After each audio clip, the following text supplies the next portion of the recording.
कर्म के सिद्धांत के अनुसार भूतकाल में जो जो आपने किया है वह सब आपका पीछा करता है, और जो जो आपने किया है वही आपको डोमिनेट करने लगता है, और आप उसी से पूरी तरह संचालित होने लगते हैं। आप जन्मों जन्मों से जैसा कर रहे हो वैसा ही करने की आदत बन जाती है, वही आपका स्वभाव बन जाता है, और उसी के अनुरूप चलना और काम करना आपकी मजबूरी बन जाती है।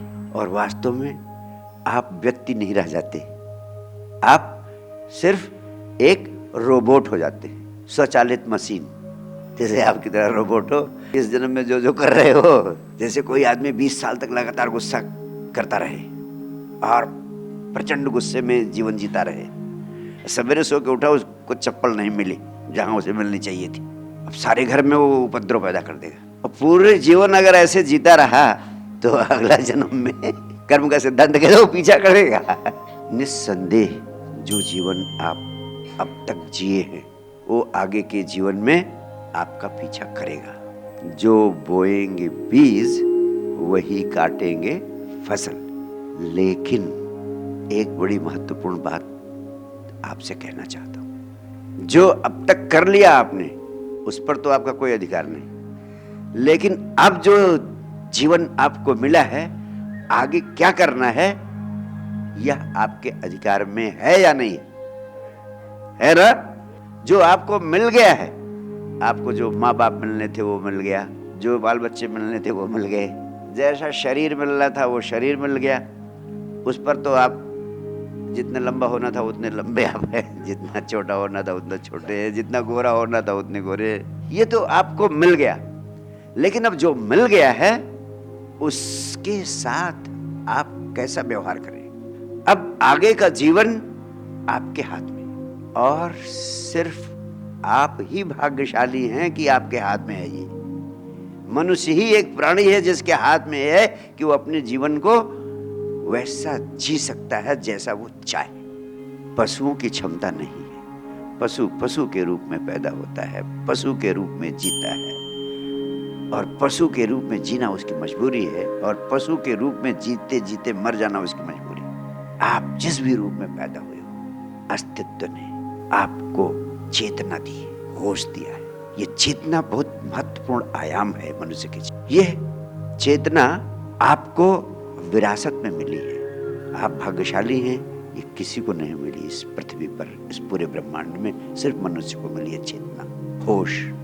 इस चेतना और होश का उपयोग अगर आप नहीं करते हैं तो आप पशु हैं, और इस चेतना का, इस होश का उपयोग करते हैं तो सच्चे अर्थों में आप मनुष्य। और इस चेतना का, इस होश का उपयोग करके आप जहां पहुंचना चाहें वहां पहुंच सकते हैं, जो करना चाहें वो कर सकते हैं, जो होना चाहें हो सकते हैं, जो पाना चाहें वो पा सकते हैं। इसका उपयोग करने की कला आपको आनी चाहिए।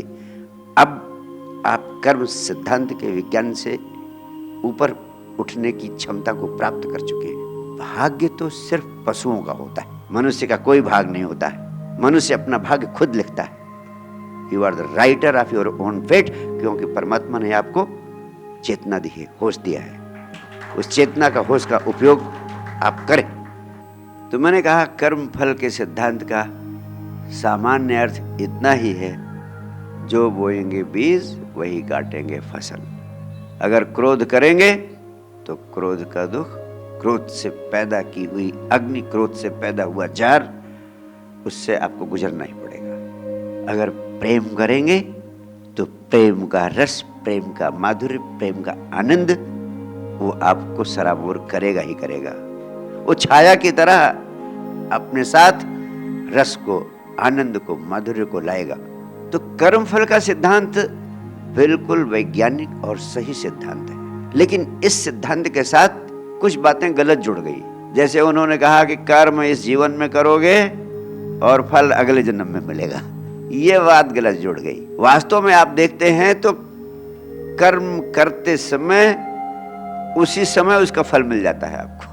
क्रोध करते हैं तुरंत फल मिल जाता है, प्रेम पूर्ण होते हैं तुरंत उसका फल मिल जाता है। आग में हाथ डालेंगे तो आज जलेंगे, तुरंत जलेंगे, या अगले जन्म में जलेंगे, तुरंत जलेंगे। ये हो सकता है कि थोड़ा कुछ कर्म ऐसे होते हैं जिनका फल थोड़ा समय लग जाए मिलने में, लेकिन इसी जन्म में सब कुछ मिल जाता है। लेकिन अब आप पूछेंगे ये गलत बात जोड़ी क्यों गई? ये जोड़ी उन लोगों ने जिन्हें जो धर्म का अध्यात्म का पाठ सिखा रहे थे, उनसे लोगों ने कई बार प्रश्न पूछे, बार बार ये बात पूछा कि भाई आप सब कुछ जानते हैं, सब कुछ समझा रहे हैं, लेकिन एक आदमी भला आदमी है, वो तरह तरह के दुख झेल रहा है, दरिद्रता में जी रहा है, और एक बुरा आदमी है, दुष्ट आदमी है, वो हर तरीके के सुख भोग रहा है और धनपति होकर बैठा है। यानी भला आदमी असफल है, दुखी है, बुरा आदमी सफल है, सुखी है। इसकी व्याख्या कैसे की जाए, इस बात को कैसे समझाया जाए? तो जब कुछ बात समझाने को नहीं हुई तो लोगों ने कहा कि अरे पिछले जन्मों का फल भोग रहा है। ये कर्म का सिद्धांत विकृत हो गया, उसकी उपयोगिता नष्ट हो गई इस सूत्र के कारण। इस कर्म फल के सिद्धांत को इसलिए बनाया गया था कि लोग अच्छा अच्छा करें ताकि अच्छा अच्छा जीवन रहे उनका।